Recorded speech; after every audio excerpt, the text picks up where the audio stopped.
So we were blessed to have Gary with us today. You agree?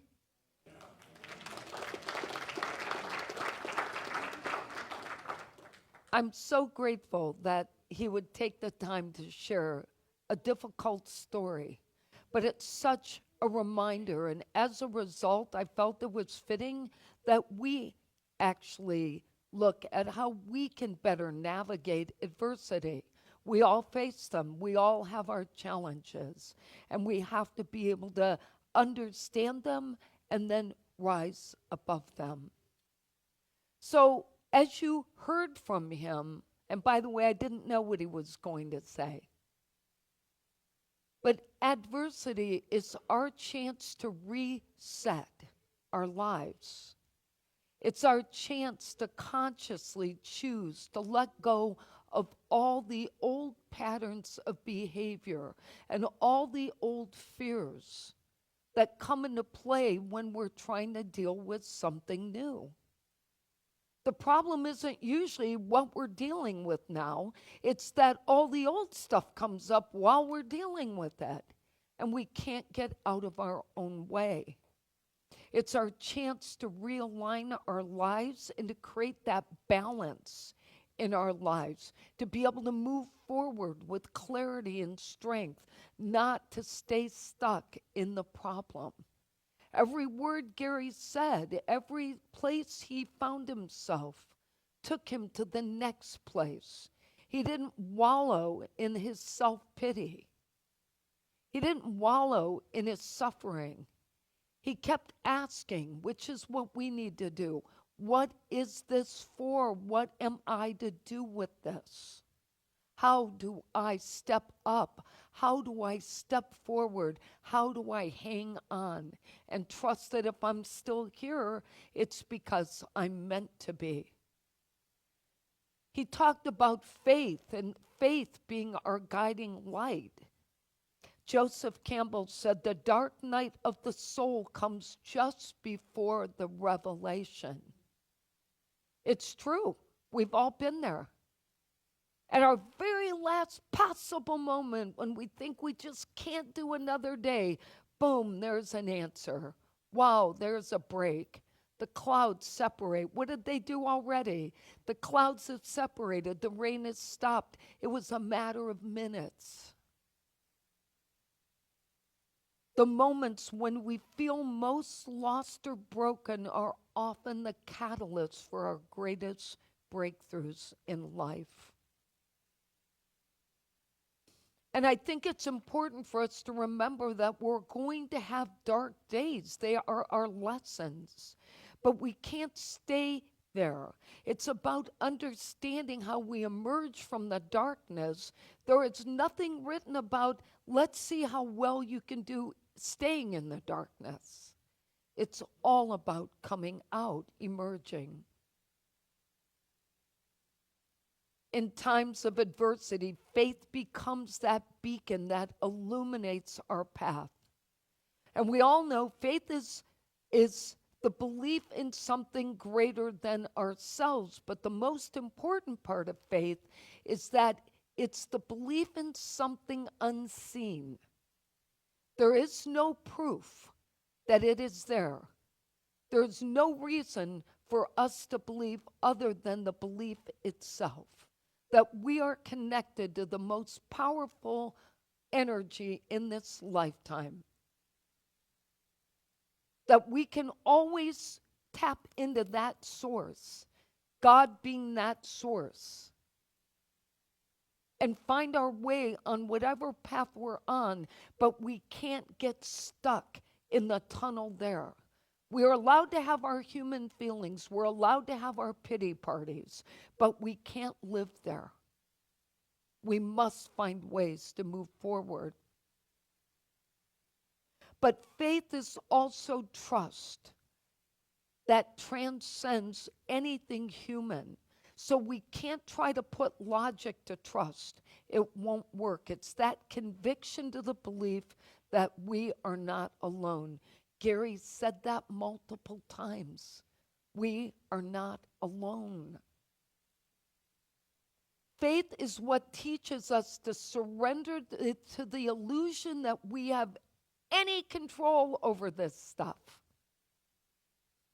Our human being, our human nature says, I should be able to figure my way out of this. There's got to be a way. But what if there isn't a human way? What if it isn't to the human sense? Remember the second line in the prosperity prayer? We talk about it all the time. We have faith in God to open ways when to the human sense there is no way. Faith reminds us of what we see in the hurricanes. You know, living in Florida, we know there's that really rough ride, and then there's that period where it's calm and the sun comes out, and then we get smacked again. Right? There's the center of the storm has its calm. But faith is what empowers us not to see our challenges as punishment. We are never being punished. There is no such thing. God is pure good. Energy is pure good. We are not punished. These are opportunities. And these opportunities invite us to trust that every challenge carries with it the seed for our growth and the promise for our renewal. I don't blame you. I think Owen wanted to give the talk today. And I think we should let him, quite frankly. He probably could say it much better. Many of you have read what Rumi has written. And one of my favorites is, the wound is the place where the light enters you. Through faith, we find the courage to let light transform our wounds into wisdom. Adversity is unavoidable, and it's going to show up as all kinds of things: health challenges, loss, failure to accomplish something we thought we should have, illness, betrayal. And these experiences we have shake the foundation of us. We are shaken to our core. We don't know if we can go on. But the reminder for us is that we have no control. So what options do you have? Move forward, stay stuck. Because you can't go back. And staying stuck, I don't know about you, but it doesn't actually feel too good. We have to find our way out. Adversity may be all these things, but it's also the greatest teacher we have on this human journey. It shapes us into who we were meant to be. I love this analogy that compares life challenges to a diamond that is formed because it's under such immense pressure. Or the gold that emerges when it's purified by fire. In that same way, we are transformed by the faith and strength that we demonstrate when we are under pressure. And that's when we're reminded of our resilience and the deeper compassion we need to have for ourselves and for others. So now we have to figure out, where does purpose fit into this, because we understand where faith fits in. So I want you to see faith as the anchor, but purpose is the compass. Purpose is what directs us and gives meaning to our struggles. Remember when Gary spoke about that they wanted to use that error in not giving him pain medication as a teaching moment? That's purpose. Gary's adversity served a purpose. And it transforms our pain into power, our despair into determination. Purpose invites us to ask ourselves, what is this experience teaching me? What am I to learn from this? And how will I use this to better serve the world, to grow myself, and to find meaningful ways to contribute every day? What will I learn? Purpose aligns our actions with our values and inspires us to rise above our circumstances and to share our talents and our gifts with other people as a result. And one of the best examples is what Sharon Hall did. Many of you remember Sharon and know Sharon. Sharon's son, Lewis, was killed by a drunk driver. I'll never forget the day. We were running a vision team meeting when they came in to tell me. And Sharon quit her job and went to work for MAD for 10 years and turned that horrific event into a way to transform her pain into power through purpose. And she helped me do the same because many of you know I was hit by a drunk driver. And I have a metal plate in my neck. And I was very frustrated by all of what I suffered, on top of all my other back challenges and 12 other surgeries. And she helped me find my purpose. Why did that happen to me? So I could get involved in MAD and I could go help other moms and show up at these walks and support the community. We have to find the purpose for these things, because if we don't, our pain will swallow us up. That's the reality. We will never get out of bed. Living with purpose doesn't mean we negate the pain or we forget what happened. It means we channel that pain into something greater than ourselves, that we stand firm in our belief that our lives still have meaning. What did Gary say? God's not done with him. His life still has meaning, and he's teaching us and others through his example. Faith and purpose work together in tandem. Faith sustains us when the weight of our challenge is too heavy, and purpose moves us forward. And another way to see this is to consider the story of a seed buried in the soil. In darkness, it grows roots, unseen, unnoticed, pushing through the weight of the earth. This tiny little root.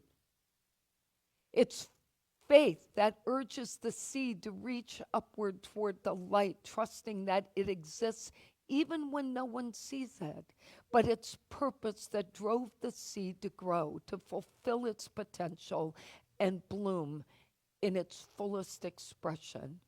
We too are like that seed in our ability to emerge from the trials of life stronger, wiser, and more fully alive. And that's our purpose. That's why we come together on Sundays, to learn from each other, to help each other, and to rise above. Our obstacles are our greatest gift. That's what Suzanne Summers said in her struggles. Our obstacles are our greatest gifts. Being fired helped me discover a whole new me. And many of you may remember her. Alcoholic father who made her feel worthless, divorced at the age of 24 with a 5-year-old child, being fired from the 1977 sitcom Three's Company after 5 years and 2 battles with breast cancer. And she still believed before she passed that her obstacles were her greatest gifts. She repeatedly emerged from adversity with faith and purpose, and so can we. Let's look at today's lessons. Emerging from adversity with faith and purpose requires us to, one, make a conscious choice to reset our lives. Rebirth is awareness versus action. Number two, to turn our pain into power and identify the lesson in the experience. Number three, to reflect and reframe and determine our growth. And number four, to set intentional goals, aligning to vision and values. Our affirmation today is, I emerge from adversity with faith and purpose. Let's say that together. I emerge from adversity with faith and purpose. And our quote today is from Joel Osteen. I loved what he had to say. It says, don't focus on the adversity, focus on God. No matter what you go through, stay in faith. Be your best each day. Trust that God will use it to position you for greatness. I feel like we should have said that was from Gary. Let's take that in. So we pause for a moment to say, thank you, God, for helping us see that our adversities are opportunities for us to learn and grow. Thank you for the faith we have the option of choosing. Thank you for the courage we can implement at all time. And thank you for showing us our purpose. Every day we get stronger by what we face if we're willing to do it with faith and purpose. And so it is. Amen.